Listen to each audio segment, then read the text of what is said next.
Buen día, mi nombre es María Guadalupe Medina. Este es mi producto uno del Diplomado de Vida Saludable Módulo 2 de Salud Mental. Este se basa principalmente en la guía. Empezamos con el índice en el cual encontramos 5 temas, 2 de ellos que se desarrollan en algunos temas muy interesantes. El primer tema es salud mental. Y voy a empezar a leer, aunque no voy a mencionar los autores para hacer un poquito más corto el video. Dice, la salud mental. La Organización Mundial de la Salud, la OMS, define a la salud mental como un estado de bienestar, en el cual la persona es consciente de sus propias capacidades. Puede afrontar las tensiones normales de la vida, trabajar de forma productiva y fructífera y tener la capacidad para hacer contribuciones a la comunidad. En la infancia significa alcanzar los indicadores del desarrollo y los emocionales, así como también aprender habilidades sociales saludables y cómo enfrentar los problemas que pueden presentarse. Para lograr una adecuada salud mental, es indispensable que desde la infancia se adquiera la capacidad de gestionar pensamientos, emociones e impulsos para alcanzar un desarrollo óptimo de su identidad, así como la capacidad de aprendizaje para que sean personas exitosas. El tema 2 nos habla de promoción y prevención de salud mental. Nos dice que la promoción de la salud permite que las personas tengan un mayor involucramiento en el control de esta. Incluye intervenciones sociales y ambientales destinadas a beneficiarla y protegerla mediante la prevención y solución de los principales problemas de salud. Y evita concentrarse únicamente en el tratamiento y curación, es decir, está enfocada en prevenir antes de que suceda algún problema. La promoción de la salud mental específicamente depende de estrategias que incluyan intervenciones en la infancia temprana, emancipación socioeconómica de la mujer, apoyo social a las poblaciones geriátricas, es decir, de la tercera edad, programas dirigidos a grupos vulnerables y minorías, pueblos indígenas, migrantes, comunidad LGBTQ+, y personas afectadas por conflictos y desastres, actividades de promoción de la salud mental en la escuela, entre otros. El principio general de diversos programas de prevención es propiciar o mejorar los factores protectores y reducir o eliminar los factores de riesgo que van cambiando de acuerdo con el desarrollo de la persona o con la edad. El tercer tema es factores de riesgo y de protección en la salud mental. Los factores de riesgo y de protección son aspectos del ambiente o de la persona que hacen más probable factores de riesgo o menos probable factores protectores que la persona pueda desarrollar un problema específico.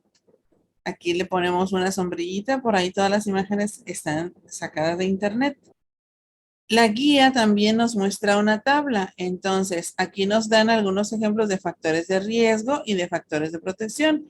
Ejemplos de factores de riesgo, abuso y abandono de menores, dolor crónico, soledad, pérdida personal, perdón, duelo, desnutrición.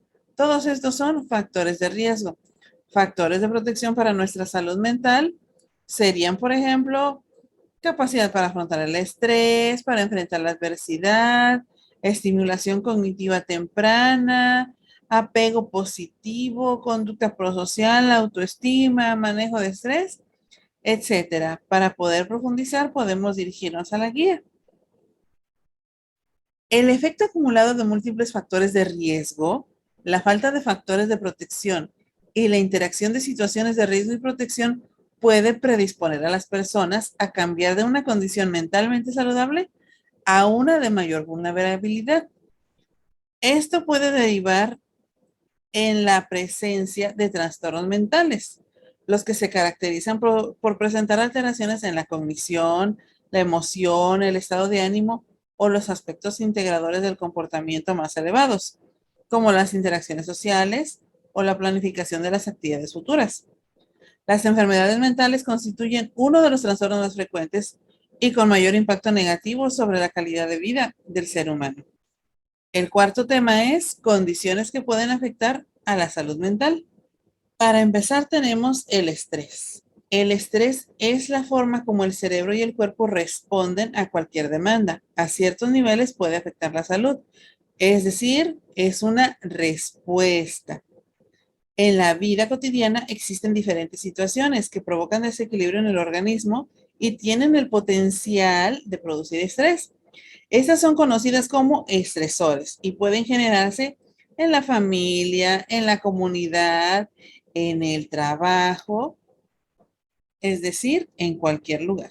Los síntomas del estrés pueden ser, entre otros, dolor de cabeza, tensión muscular o dolor en el pecho, fatiga, cambios en el deseo sexual, malestares estomacales como colitis, gastritis, intestino irritable, que lo vemos mucho en los niños, problema de sueño, ansiedad, inquietud, falta de motivación o de enfoque, sentirse abrumada o abrumado, irritabilidad o enojo, tristeza o depresión, consumo de comida en exceso o por debajo de lo normal, consumo excesivo de alcohol, tabaco o drogas ilegales, aislamiento social y práctica de ejercicio con menos frecuencia, aunque puede haber más síntomas. El estrés que no se controla puede contribuir a múltiples problemas de salud. A fin de reducir su impacto, es importante generar estrategias de afrontamiento adecuadas, que son recursos psicológicos que ponemos en marcha para hacer frente a este tipo de situaciones y pueden ser aprendidas a lo largo de nuestro desarrollo como personas. La otra condición que puede afectar la salud mental es el burnout en el personal docente. Espero pronunciarlo bien y si no, una disculpa, por favor. El agotamiento o burnout es una alteración en el estado del bienestar y la funcionalidad de la persona que se relaciona con su área laboral y que se manifiesta por alteraciones conductuales, somáticas, es decir, del organismo, emocionales y o intelectuales. Se pueden distinguir tres niveles: leve, moderado y grave. Se describen tres grupos de síntomas principales: el agotamiento emocional, o sea, la persona se ve sobrepasada por las demandas laborales y disminuye su energía. La despersonalización, es decir, el cinismo. La persona muestra desapego por el trabajo. Y sentimientos de ineficacia. La persona se percibe con una falta de desarrollo personal. Es necesario identificar y brindar estrategias para la prevención del burnout o agotamiento, las cuales incluyen acciones para aumentar el bienestar, autocuidado y el desarrollo de estrategias para la resiliencia. Pueden ser las siguientes. Mantener relaciones interpersonales saludables. Estas son importantes, ya que aceptar la ayuda de quienes se preocupan por nosotros nos fortalece y nos hace sentir mucho mejor. Desarrollar objetivos realistas para el cumplimiento de metas. Ponemos un dibujito de cómo vamos escalando y llegando a alguna meta que sea realista, llevar a cabo acciones pequeñas, pero de forma constante. Y eso permite avanzar hacia objetivos mayores y nos da sentido de logro. Desarrollar una visión positiva sobre la propia persona. Es decir, la confianza en las fortalezas propias y en la capacidad para resolver problemas aumenta el sentido de autoeficacia, fortaleciendo la autoestima. De vez en cuando hay que felicitarnos por lo bien que estamos haciendo las cosas. Y el 4, desarrollar la capacidad de autorregulación y manejo de emociones, aumentando el reconocimiento y verbalización de emociones, que es uno de los ejercicios que vienen en nuestro cuadernillo. Otra de las condiciones que pueden afectar a la salud mental es la violencia. Aquí nos dice que de acuerdo a la Organización Mundial de la Salud, la violencia es el uso intencional de la fuerza física, amenazas contra sí mismo o contra otra persona o un grupo o una comunidad y que tiene como consecuencias o es muy probable que tenga como consecuencias un traumatismo, daños psicológicos, problemas de desarrollo o incluso la muerte. Viene por ahí también una tablita de los tipos de violencia de acuerdo a la OMS, que como decíamos puede ser dirigida a uno mismo, puede ser interpersonal entre personas, pero grupos pequeños o colectiva. Y pues aquí nos dan algunos ejemplos. Para profundizar más, pues podemos darle una leída con más calma. Por otro lado, la violencia de género es una de las manifestaciones que ha aumentado en las últimas décadas. Los actos de violencia contra las mujeres y las niñas son a la vez una expresión y una vía para el reforzamiento de la dominación masculina. La violencia psicológica es cualquier acto u omisión que dañe la estabilidad psicológica. Puede ser negligencia, abandono o rechazo, restricción a la autodeterminación, marginación, humillaciones, insultos, celotipia, etcétera. Puede llevar a la depresión, al aislamiento, a la devaluación de la autoestima e incluso al suicidio. La violencia física es cualquier acto que inflige daño no accidental usando la fuerza física o algún tipo de arma u objeto que puede provocar o no lesiones.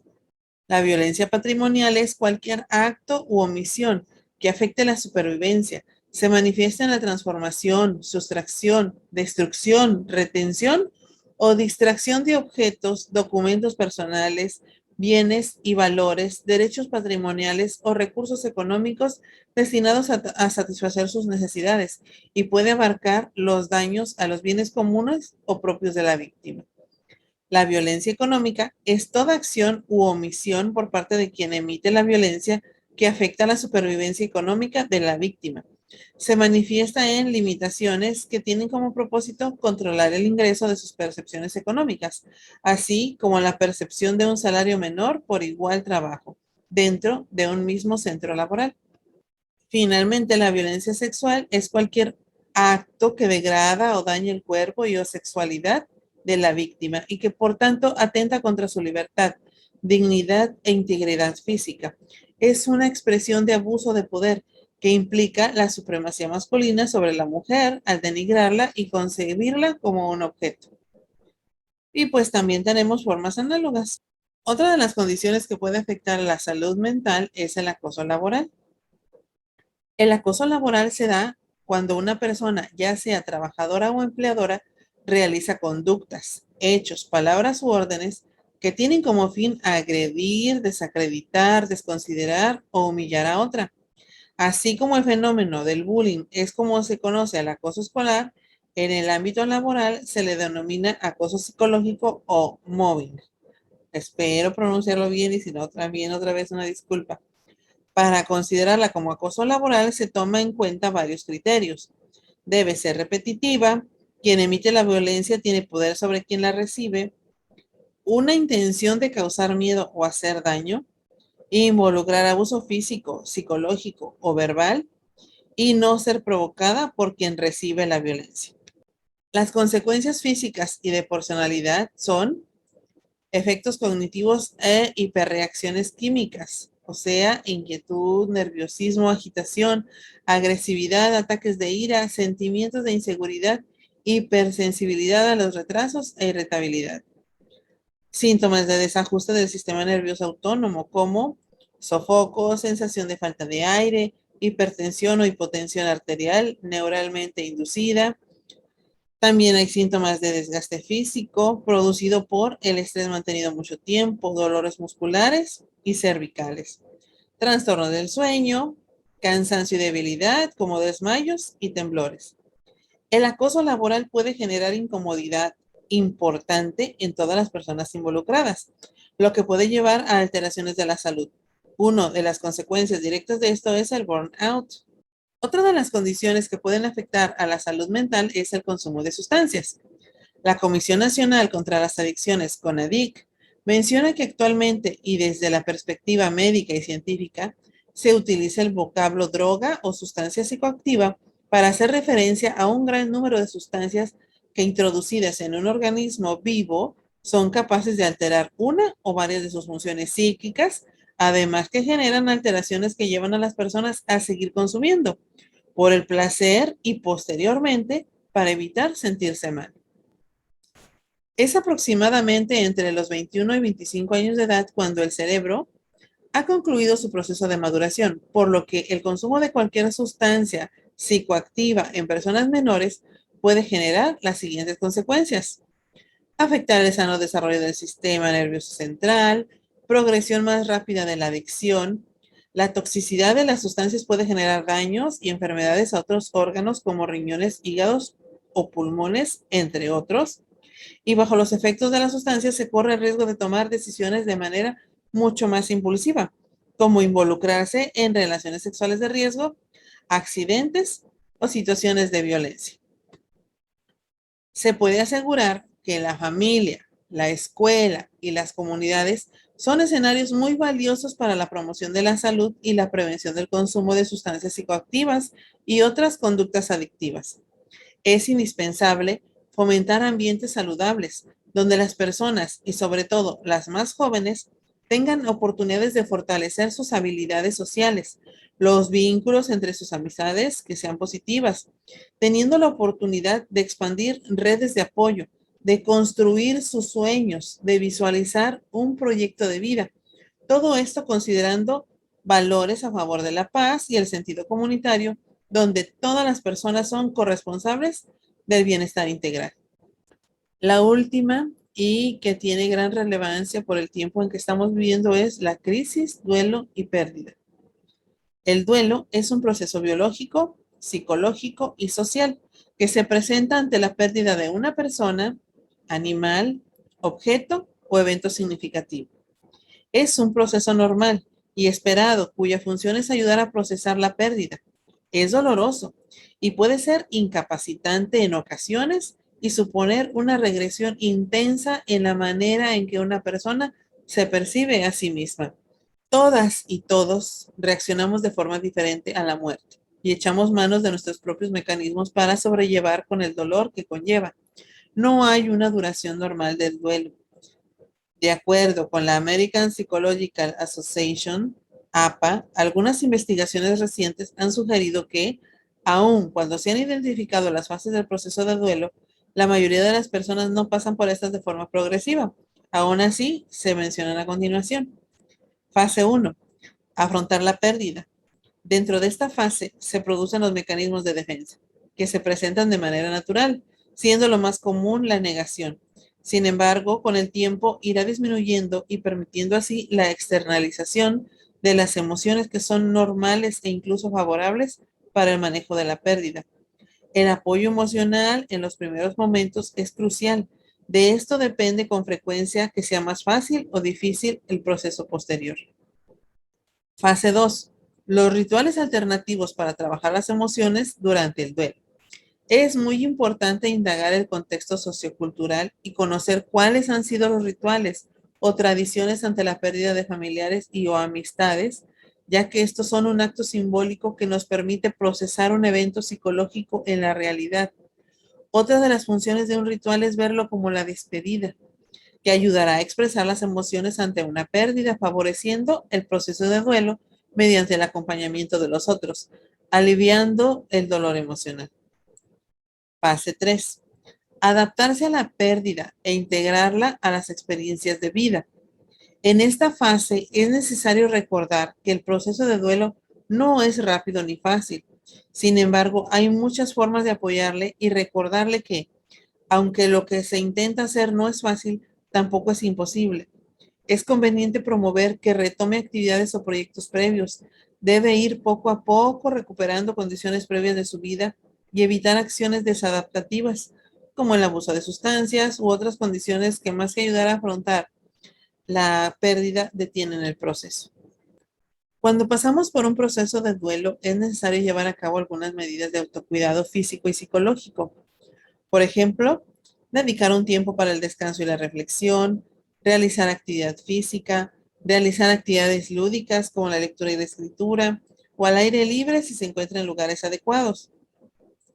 Hacer referencia a la persona en duelo que es necesario tener una alimentación adecuada y que debe dormir las horas razonables de acuerdo a su edad, sin olvidar que tendrá alteraciones normales en estos dos ambientes. El que reconozca y acepte sus emociones y no limitar la expresión de las mismas. Recordarle que, dado el proceso, tiene la posibilidad de mostrar sus emociones cuando sea necesario.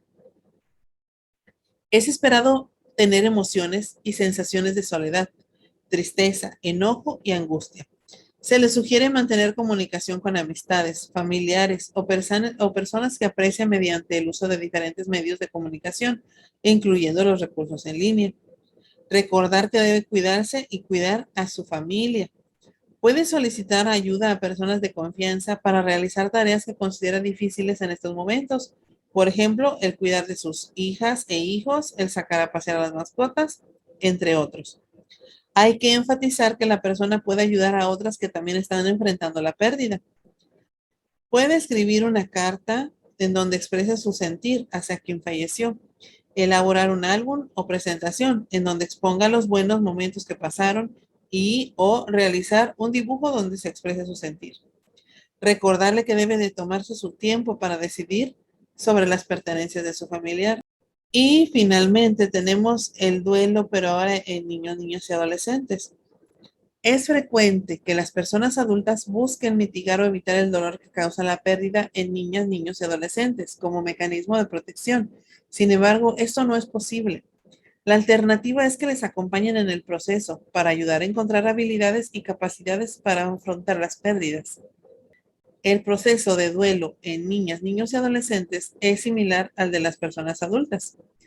Para ellas y ellos es importante conocer los hechos de la muerte de una persona significativa de forma directa, honesta y clara, aunque también requiere que se adapten los contenidos al nivel de desarrollo y de comprensión, por lo que se necesita que las personas adultas mantengan flexibilidad del acompañamiento según el momento emocional en que se presenten. En estas edades es común la curiosidad y la necesidad de razonarlo todo para dotar de sentido su mundo. Preguntan sobre la causa de muerte, los efectos en el cuerpo, el funeral, la incineración y si eso es algo que ellas y ellos podrían hacer. Repiten los hechos y las preguntas alrededor del fallecimiento para confirmar lo que ya saben. Centran los sentimientos de pérdida en cosas concretas, como la molestia por las actividades que ya no podrán realizar con la persona fallecida. Es normal que haya ligeros retrocesos en el desarrollo, como pérdida de control de esfínteres, volverse a chupar los dedos, etc., así como cambios en los hábitos de sueño, y pueden presentar problemas de concentración y dolores en el cuerpo sin causa médica.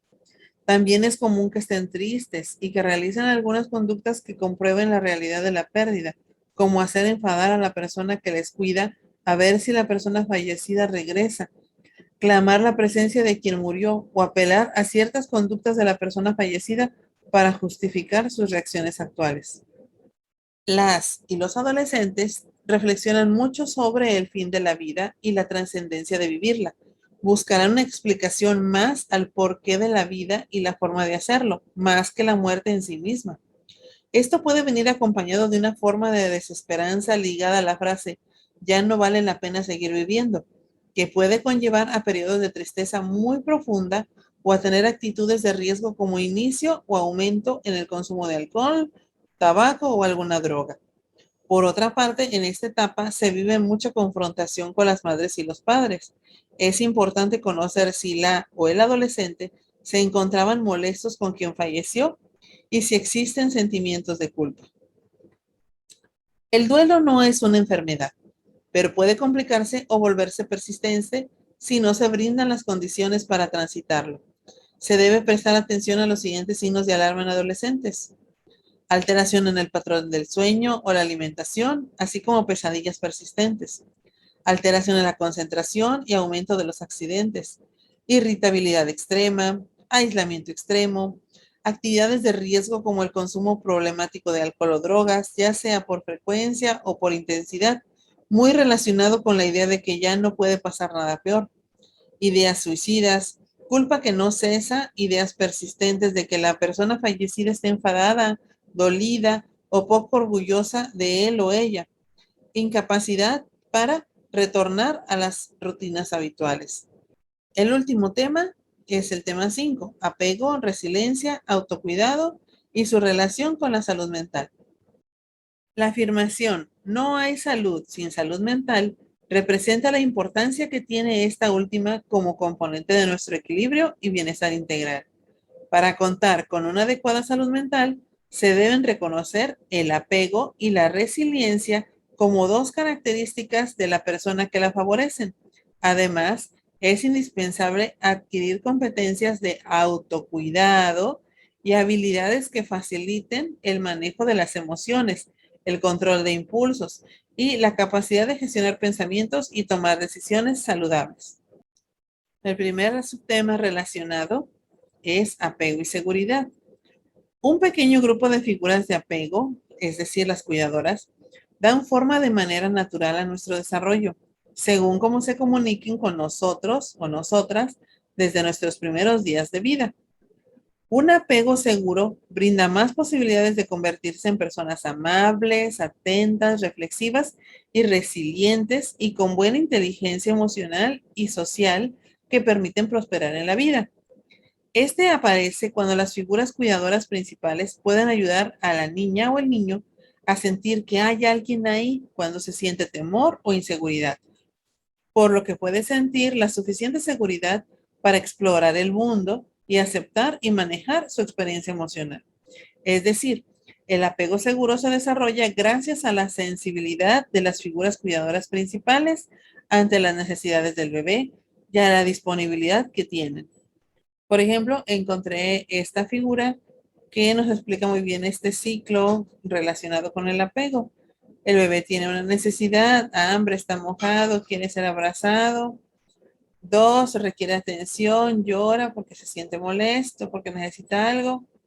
El ciclo para tener un apego seguro sería gratificación, es decir, que el bebé sienta cubiertas sus necesidades y reciba satisfacción. Y al lograr esto, va a haber una confianza de que sus necesidades serán satisfechas por sus cuidadores. En cambio, aquí al romperse el ciclo, después de que el bebé requiere la atención, está llorando, pero el niño no ve cubiertas sus necesidades, se va a sentir enfadado, desamparado y por lo tanto no va a desarrollar esa confianza o ese apego seguro. Entonces aquí se rompe el ciclo. Existen diferentes tipos de apego basados en algunos estudios. El apego seguro que ya se explicó es cuando la niña o el niño presenta seguridad, expresa necesidades con proximidad cuando lo necesita, utilizan a la figura cuidadora como una base segura a partir de la cual exploran el ambiente. Esto se encuentra en el 60 a 70% de las personas. El apego evitativo es cuando la niña o el niño minimizan las relaciones de apego y evitan el contacto. Hay poca expresión emocional, manifiestan inseguridad evitando a la figura cuidadora y esto se encuentra en el 10 a 15% de las personas. El apego resistente o también llamado ansioso ambivalente es cuando la niña o el niño se aferra a la figura cuidadora, presenta maximización de la persona y se expresa el estrés al máximo. Se resiste a la figura cuidadora posteriormente, luchando contra la cercanía. Se encuentra en el 15 a 20% de las personas. El apego desorganizado, la niña o el niño muestra desorientación o desorganización frente a la figura cuidadora. Carecen de suficientes herramientas para regular el estrés. Esto se encuentra entre el 3 y 13% de la población. Aquí también encontré esta figurita. Todas las figuras y dibujos son sacados de la red, en los que se muestran los 4 tipos de apego para un análisis más profundo y donde ahondé un poquito en las definiciones ya que me interesaron bastante. Siguiendo con los estudios, estos muestran que cuando los padres logran formar un apego seguro en sus descendientes mediante la amabilidad, la sensibilidad, educando sin castigos, construyen y fortalecen su autoestima y su dominio de motivación, atención, su tiempo de concentración en las tareas y sus habilidades metacognitivas. En conclusión, la formación del apego o vínculo en los primeros años y su fortalecimiento durante la infancia y adolescencia mejora la calidad de vida de las relaciones, la autoestima y la autonomía que se requiere para el desarrollo de todas nuestras habilidades como personas. En las personas adultas, la forma en la que nos vinculamos con otras afecta de la misma manera. La resiliencia. La resiliencia es el proceso de adaptarse de forma exitosa, funcional o competente a la adversidad, a un trauma, tragedia, amenaza o fuentes de tensión significativas, como problemas familiares o de relaciones personales, problemas serios de salud o situaciones estresantes de trabajo o financieras. Es importante no confundirnos. La resiliencia no significa soportar estoicamente o atravesar sola o solo la adversidad. Las y los infantes que desarrollan resiliencia poseen características como un temperamento fácil, ser agradables y tranquilos, simpáticas o simpáticos, sonrientes, provocan sentimientos positivos en las otras personas, entre otros. También se contempló que, por lo menos durante el primer año de vida, contaron con alguien que les cuidó de manera competente. Algunas características de las personas resilientes son la capacidad para hacer planes realistas y seguir los pasos necesarios para llevarlos a cabo, una visión positiva de sí y confianza en sus fortalezas y habilidades, destreza en la comunicación y en la solución de problemas, la capacidad para manejar sentimientos e impulsos fuertes, la destreza de resignificar positivamente los acontecimientos que pueden ser dolorosos y que están cargados de sentimientos negativos. Estas son las características de las personas resilientes y esto lo vemos reflejado en las actividades o ejercicios de nuestros cuadernillos en este diplomado. Por el contrario, una persona que carece de resiliencia probablemente se obsesionará con los problemas, se asumirá como víctima o recurrirá a mecanismos de afrontamiento poco saludables, como el consumo de sustancias o el mantenimiento de conductas consideradas de riesgo. La resiliencia no es una característica que la gente tiene o no tiene. Incluye conductas, pensamientos y acciones que pueden ser aprendidas y desarrolladas por cualquier persona. Algunas estrategias para aumentar la resiliencia son las siguientes. Construir relaciones fuertes y positivas con las personas significativas cercanas. Buscar en cada día una sensación de logro y propósito. Esto podemos lograrlo estableciendo metas que ayuden a mirar hacia el futuro con sentido. Otra de las estrategias es aprender de las experiencias pasadas en las que se ha afrontado la dificultad de manera competente. Por ejemplo, en este momento es importante felicitar a los niños, ya que ellos han sabido salir exitosos, la mayoría de ellos, al enviar tareas, cumplir con trabajo, seguir aprendiendo a manejar algunas aplicaciones que antes no se les hubiera ocurrido que tuvieran que usar. Igualmente, los maestros debemos darnos a nosotros mismos palabras amables. Puede ser que hayamos tenido fracasos y tropiezos, pero sabemos mucho más de lo que sabíamos al inicio y es bonito, es necesario darnos un pequeño mimo por ello. Otra estrategia, mantener la esperanza. Aceptar y anticipar el cambio para adaptarse con mayor facilidad y que los retos se contemplen con menos ansiedad. Atender las propias necesidades y sentimientos, participando en actividades que se disfruten, hacer actividad física, dormir y descansar, alimentarse saludablemente. Es recomendable practicar estrategias de afrontamiento del estrés y de manejo de emociones. No ignorar los problemas, por el contrario, ser proactiva, proactivo, hacer un plan y tomar acción. Contemplar redes de apoyo y recursos con los que se cuenta para afrontar la adversidad. Autocuidado. El autocuidado describe todas aquellas prácticas cotidianas y a las decisiones que realiza una persona para cuidar su salud. Estas son destrezas aprendidas a través de la vida que tienen como finalidad proteger la salud. Entre las prácticas para el autocuidado se encuentran alimentación adecuada a las necesidades, medidas higiénicas, manejo del estrés, habilidades para establecer relaciones sociales y resolver problemas interpersonales, ejercicio y actividad física requerida, habilidad para controlar y reducir la automedicación, seguimiento para prescripciones de salud, comportamientos seguros, recreación y manejo del tiempo libre, diálogo, entre otros. En el caso de las escuelas, la enseñanza y aprendizaje del autocuidado y del cuidado de las demás personas tiene como objetivo cuidar el bienestar de estudiantes, docentes y todo el personal escolar y las familias, potenciando los factores que protegen a las personas en situaciones de crisis. Dentro del subtema de el autocuidado encontramos la regulación emocional. Las competencias emocionales se entienden como un conjunto de conocimientos, capacidades, habilidades y actitudes necesarias para comprender, expresar y regular de forma apropiada los fenómenos emocionales. El concepto de conciencia emocional se refiere a la capacidad para tomar conciencia de las propias emociones y el reconocimiento de las de otras personas. Con la regulación emocional se podrán manejar las emociones de forma apropiada, tomar conciencia de la interacción entre emoción, cognición y comportamiento y la formación de las habilidades para la expresión emocional.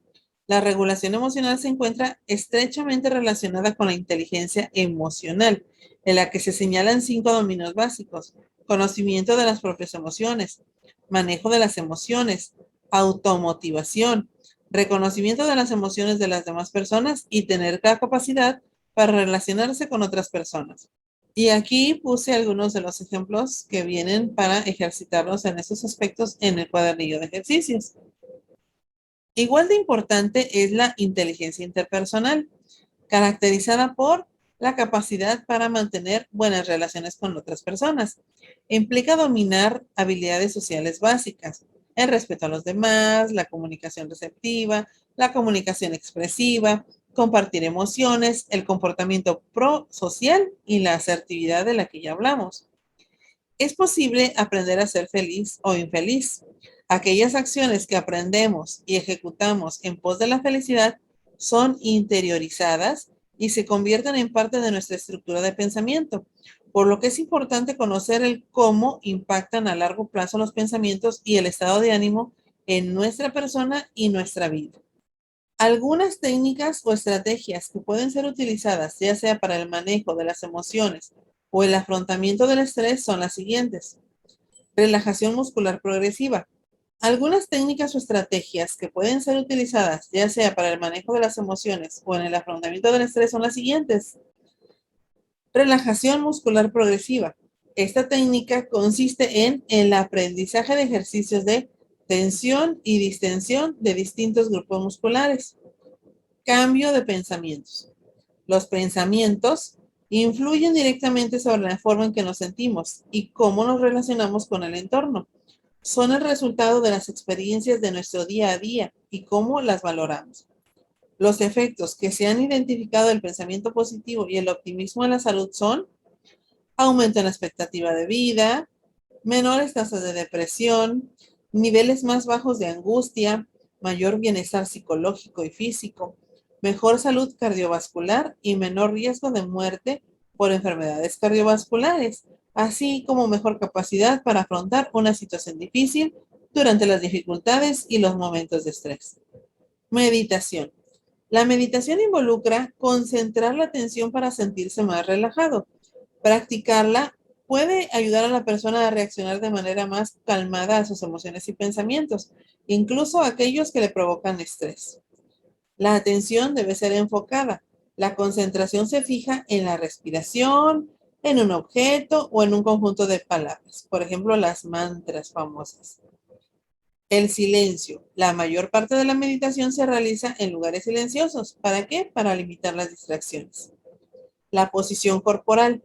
La mayoría de las personas cree que la meditación se lleva a cabo sentado, pero también se puede hacer acostado, caminando o de pie.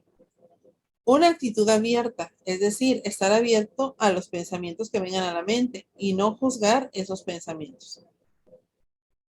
El yoga contempla una combinación de posturas o movimientos con respiración enfocada y meditación, las que tienen como propósito incrementar la fuerza y la flexibilidad.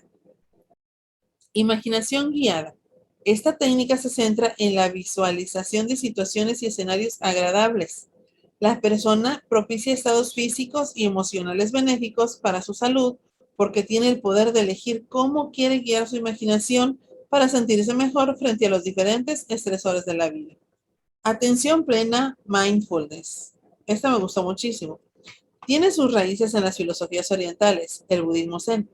Se define como la capacidad de atender a lo que sucede en el momento presente, de manera no reactiva y sin juicios.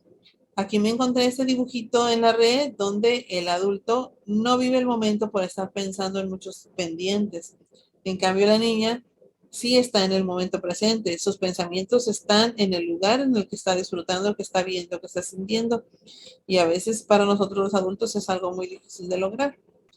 Tiene numerosos efectos benéficos, entre los que destacan incremento en la concentración, mejora el control de los pensamientos, de las emociones y de las conductas, mejora la participación en las actividades, mejora el cuidado y respeto por las demás personas y efectos físicos saludables como relajación, mejora la respiración y regulación de la presión arterial. Al implementar actividades de atención plena en la vida y en el aula, mejora significativamente la calidad de vida psicosocial y emocional, tanto en el alumnado como en las maestras y en los maestros. Comunicación asertiva. Las relaciones humanas positivas constituyen la base y fundamento para desarrollar relaciones humanas sanas, sin conflictos irreparables, en donde la armonía, la cordialidad y la solidaridad social permitan una convivencia grata y beneficiosa para todas las personas involucradas. En las etapas primarias del desarrollo, niñas, niños y adolescentes perciben y captan las actitudes y condiciones del entorno que les rodean, desarrollando estrategias cognitivas de resolución de situaciones sociales que, en situaciones favorables, permiten el establecimiento de relaciones positivas, basados en la consideración, liderazgo y el espíritu de servicio a otras personas. En cambio, en los casos de ambientes desfavorables, se desarrollan estrategias de resolución pasivas, agresivas o pasivo-agresivas, como el retraimiento, la ansiedad social o las conductas de riesgo. Dado que las habilidades y estrategias sociales son aprendidas y socializadas, resulta de utilidad el uso de estrategias asertivas por parte de padres, madres y docentes para facilitar el desarrollo de recursos sociales positivos en la familia y la escuela, lo que redundarán en un mayor bienestar y calidad de vida en la población. Para lograr una comunicación asertiva se deben tomar en cuenta lo siguiente: hablar en primera persona.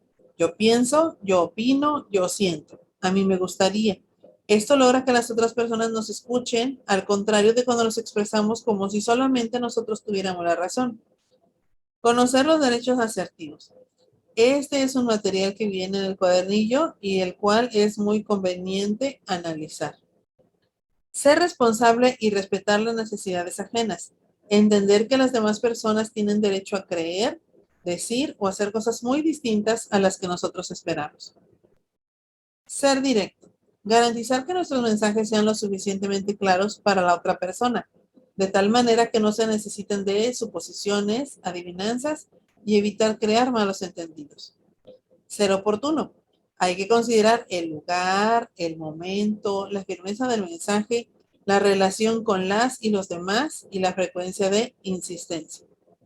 En el ámbito escolar, la comunicación asertiva permite a las y los docentes mejorar las relaciones con el alumnado, así como con sus colegas de trabajo, siendo una habilidad que permea en todo aspecto social y se reconoce como indispensable en las relaciones interpersonales. Algunos elementos que facilitan la comunicación son los siguientes: escucha activa, es decir, mantener una actitud que le permita ver a la niña o niño que está atendiendo. Por ejemplo, mirarle a los ojos mientras se le habla o ponerse a su altura. Habilidades para motivar, el refuerzo social, usar expresiones que permitan reforzar las conductas deseadas y reprimir las indeseadas. Empatía, entender la situación de las alumnas y los alumnos. Es importante tener presente que la asertividad como habilidad se aprende y que al practicarla continuamente formará parte de nuestro estilo de comunicación, pero no es una solución mágica. Y aquí nos dan un apoyo con una tablita comparativa en la que se puede ver con mayor claridad qué es y qué no es la asertividad. Por ejemplo, si es una conducta, no es un rasgo de la personalidad. Se puede aprender, no es hereditaria. Y así algunos otros ejemplos que se pueden analizar con mayor profundidad en nuestros cuadernillos. Los límites. Los límites personales son una regla que fijamos dentro de nuestras relaciones y pueden ser físicos o emocionales. Las personas con límites saludables en sus relaciones pueden decir no cuando quieren, pero también están abiertas a la intimidad y a las relaciones cercanas y se sienten cómodas con ello. Las razones para aprender a decir no son, por ejemplo, que no es necesariamente egoísta. Cuando dices que no a un nuevo compromiso, estás asegurándote de que podrás dedicarle tiempo de calidad a tus obligaciones existentes. Puede permitirte probar cosas nuevas.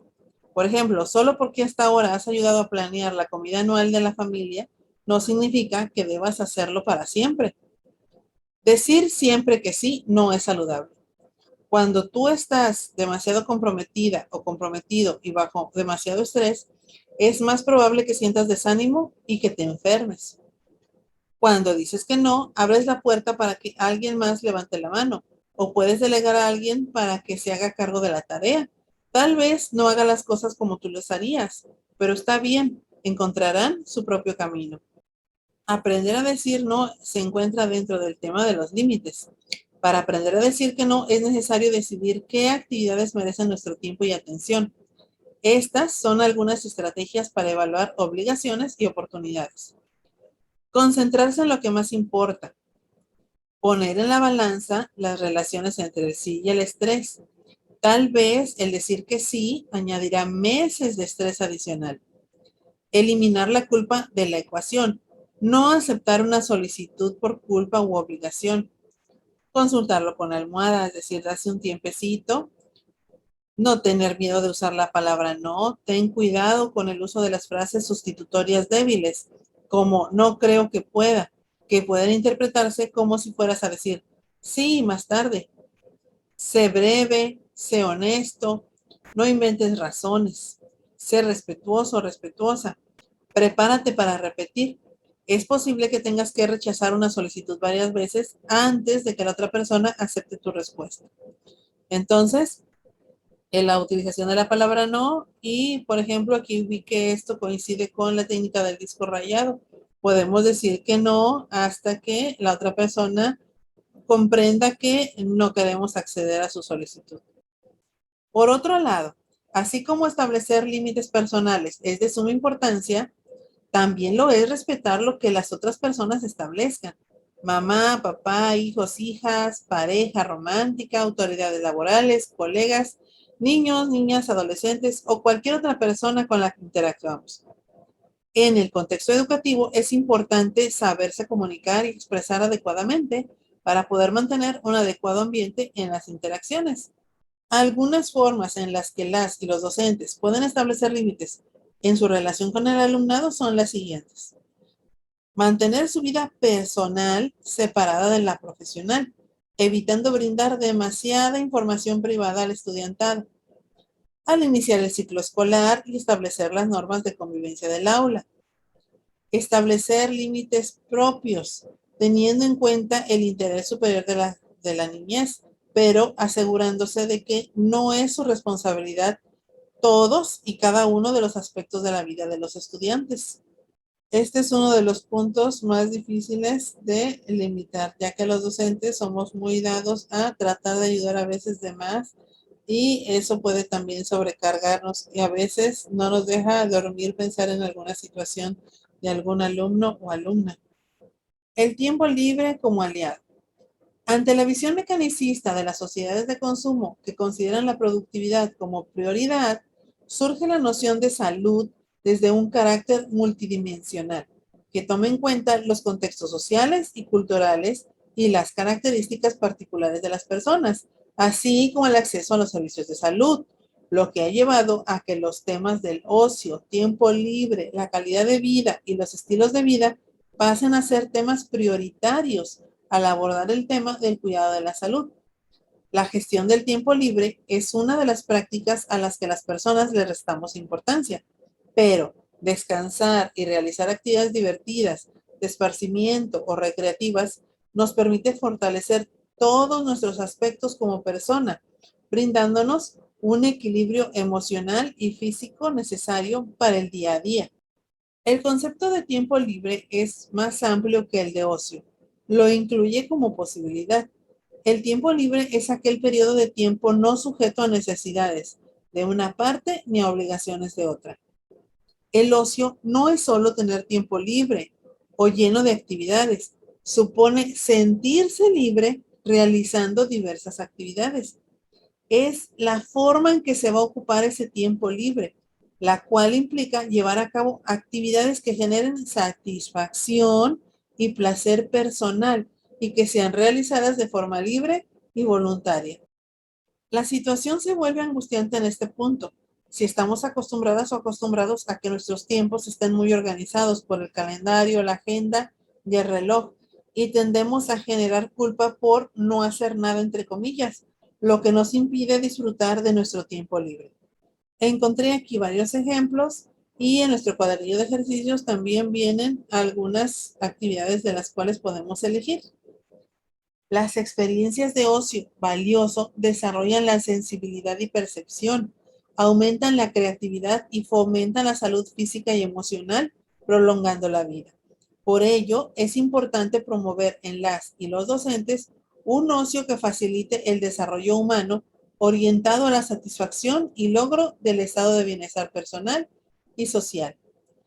Y aquí encontré algunos ejemplos de ocio que puede ser familiar, a solas, lo importante es disfrutarlo y el ejemplo que viene en nuestro cuadernillo de ejercicios. Los estudios demuestran que el ocio beneficia a la salud, aminorando los efectos del estrés fisiológico que produce las diversas situaciones adversas. No solo es beneficioso para la salud, sino que puede repercutir en el mejor desempeño de las labores diarias. En nuestro caso, las labores docentes. Finalmente, las conclusiones. En la sociedad actual, se ha vuelto cada vez más común hablar sobre la salud mental, ya que desde hace unas décadas se empieza a reconocer la importancia que ésta representa para el bienestar y el equilibrio de las personas y las sociedades. Pero la salud mental, como todos los temas que atañen a la salud, se refiere a muchos otros aspectos de la persona, no solo a la enfermedad. La guía de estudio contiene información de base científica que sustenta la salud mental como un aspecto vital que se debe fomentar, proteger y preservar. Y nos ayudará a comenzar a reconocer la importancia que tiene el implementar prácticas de autocuidado y estrategias que nos serán de utilidad para lograr. Muchas gracias por haber visto el video. Esto es todo.